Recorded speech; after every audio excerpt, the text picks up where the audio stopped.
दोस्तों, वीडियो देखने से पहले चैनल को सब्सक्राइब कर लें। धन्यवाद। सच की रात सबसे खतरनाक होती है। सिंदूर, फूलों और रोशनी से सजा बड़ा घर उस रात अचानक सन्नाटे में डूब जाता है। जिस पुजारन को सब देवी मान बैठे थे, उसका असली नाम नंदिनी रॉय था। ये राज अब तक किसी को नहीं पता था, सिवाय एक पुलिस ऑफिसर के। उसी रात नंदिनी चुपके से पुलिस ऑफिसर को बुलाती है। अंधेरे में वह कांपती आवाज में कहती है, अपनी जुबान बंद रखो, मेरे बारे में किसी को कुछ नहीं बताना। और फिर उसके हाथ में पैसों से भरा लिफाफा थमा देती है। लेकिन ऑफिसर साफ मना कर देता है, कानून बिकता नहीं। यह सुनते ही नंदिनी का चेहरा बदल जाता है। उसकी आंखों में गुस्सा और डर साफ झलकने लगता है। उसी वक्त दूसरी तरफ पोल्टू बेचैन है। सुहागरात की रात उसकी नई पत्नी गायब है। पूरा घर खोज लिया जाता है, लेकिन नंदिनी का कहीं नामो निशान नहीं। पोल्टू का डर अब प्यार का नहीं, बेइज्जती का है। अगर सबको पता चल गया कि मेरी दूसरी बीवी सुहागरात को भाग गई, तो मेरी और माँ की क्या इज्जत रह जाएगी। पी सीमा सन्न रह जाती है। तभी किस्मत का खेल, अहाना और परोमिता छुपकर वो सब देख लेती हैं।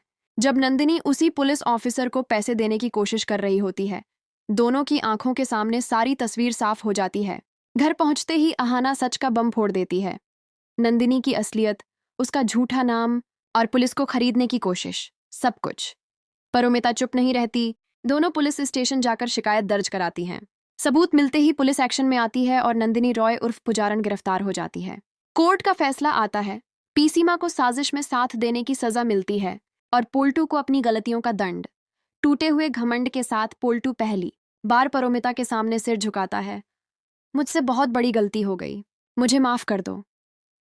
परोमिता की आंखों में आंसू हैं, लेकिन इस बार वो मजबूत है, क्योंकि सच जीत चुका है और झूठ का अंत हो चुका है। लेकिन कहानी यहीं खत्म नहीं होती। गिरफ्तारी के बाद पुलिस पूछताछ में नंदिनी रॉय का पूरा काला सच सामने आ जाता है। वह सिर्फ एक झूठी पुजारन नहीं थी, बल्कि पहले भी कई घरों को अपनी नकली भक्ति, आंसुओं और चालाकी से तबाह कर चुकी थी। हर बार नया नाम, नई पहचान और नया शिकार। पुलिस रिकॉर्ड खोलते ही पता चलता है कि नंदिनी पर पहले से धोखाधड़ी और चोरी के केस दर्ज थे, जिन्हें वह चालाकी से दबा देती थी। यह सुनते ही पोल्टू के पैरों तले जमीन खिसक जाती है। उसे एहसास होता है कि जिस औरत के लिए उसने परोमिता जैसी सच्ची पत्नी को ठुकराया, वो शुरू से ही एक साजिश थी। पूरे परिवार के सामने पोल्टू टूट जाता है और पीसीमा चुपचाप खड़ी रह जाती है, क्योंकि अब किसी के पास कोई बहाना नहीं बचा था। उस रात बड़े घर में पहली बार सुकून नहीं, बल्कि पछतावे की गूंज सुनाई देती है।